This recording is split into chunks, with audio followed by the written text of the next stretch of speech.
అందరికీ నమస్కారం. నా పేరు శ్రీ సాయి నిత్య. నేను 4వ తరగతి చదువుతున్నాను. ఎంఎస్ఆర్ సారపాక. ఇప్పుడు నేను చెప్పబోయేది భగవద్గీత శ్లోకాలు. ఓం హరి ఓం శ్రీకృష్ణ పరబ్రహ్మణే నమః. శ్రీమద్భగవద్గీత అథ నవమోऽధ్యాయః. రాజవిద్యా రాజగుహ్యయోగః.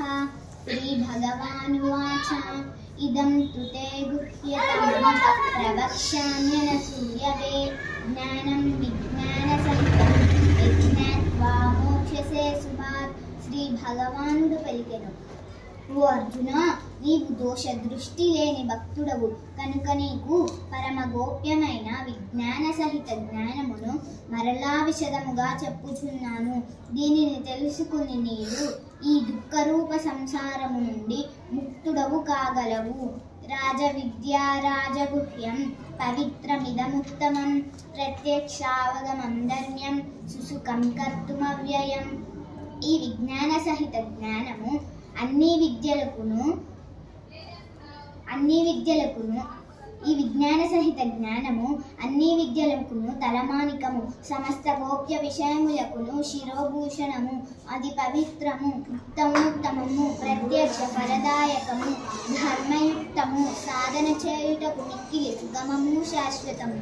అశ్రద్ధ దానాః పురుషా ధర్మస్యాస్య పరంతప. అప్రాప్య మాం నివర్తంతే మృత్యు సంసారవర్త్మని. ఓ పరంతప, ఈ ధర్మ మార్గమునందు విశ్వాసము లేని పురుషులు నన్ను పొందజాలరు కనుక వారు మృత్యురూప సంసార చక్రమున పరిభ్రమించుచుందురు. మయా తతమిదం సర్వం జగదవ్యక్తమూర్తినా మత్స్థాని సర్వభూతాని నచాహం తేష్వస్థితః. నిరాకార పరబ్రహ్మనైన నా చేతనే ఈ జగత్తంతయును జలములతో మంచు వలె పరిపూర్ణమయ్యున్నది.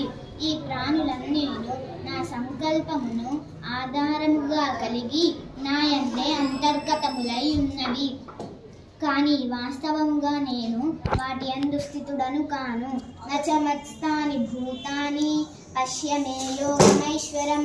భూతభృన్న చ భూతస్థో మమాత్మా భూతభావనః. ఈ ప్రాణులన్నీను నాలో స్థిరముగా లేవు. ఈశ్వరీయమైన నా యోగశక్తిని చూడుము. ఈ భూతములన్నిటినీ సృష్టించినదియు పోషించినదియు నేనే అయినను యథార్థముగా నా ఆత్మ వాటి యందు స్థితమై ఉండదు. యథాకాశస్థితో నిత్యం వాయుః సర్వత్ర వ్యోమః తథా సర్వాణి భూతాని మత్స్థానీతి పధారయ. ఆకాశము నుండి ఉత్పన్నమై సర్వత్ర సంచరించుచున్న విస్తృతమైన వాయువు సర్వదా ఆకాశమునందే స్థితమయ్యుండును. అయితే నా సంకల్పము ద్వారా ఉత్పన్నమైన భూతములు అన్నీను నాయందే స్థితమయ్యుండును. సర్వభూతాని కౌంతేయ ప్రకృతిం యాంతి మామికాం. కల్పక్షయే పునస్తాని కల్పాదౌ విసృజామ్యహం. ఓ కౌంతేయ, కల్పాంతమునందు భూతములన్నీను నా ప్రకృతిని ఆశ్రయించి నా ప్రకృతినే చేరును అనగా ప్రకృతిలో లీనమగును. కల్పాది యందు నేనే మరలా వాటిని సృజించుచున్నాను. ప్రకృతిం స్వామవష్టభ్య విసృజామి పునః పునః.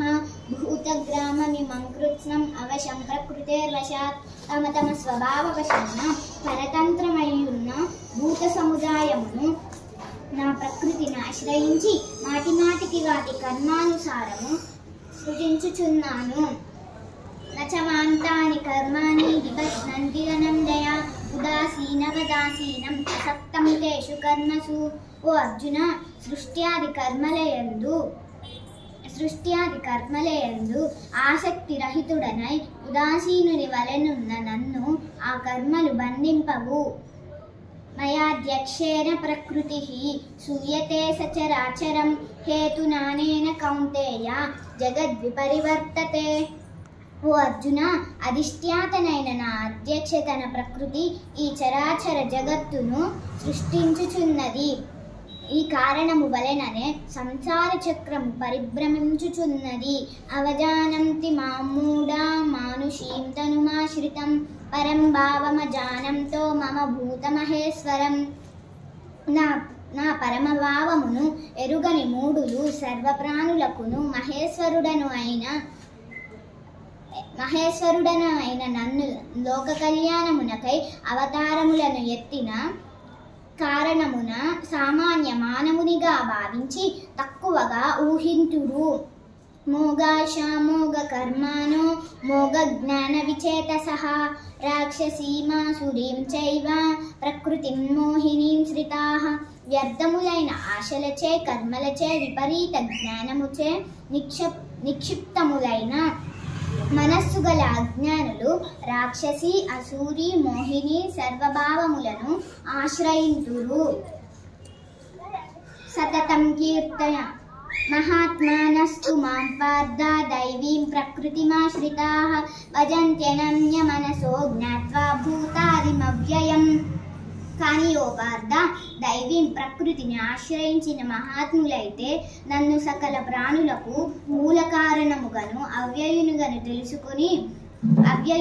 తెలుసుకొని నిరంతరము నన్నే భజింతురు. సతతం కీర్తయంతో మాం యతం తశ్చ దృఢవ్రతాః నమస్యంతశ్చ మాం భక్తా నిత్యయుక్తా ఉపాసతే. ఆ దృఢవ్రతులైన భక్తులు నా నామగుణములను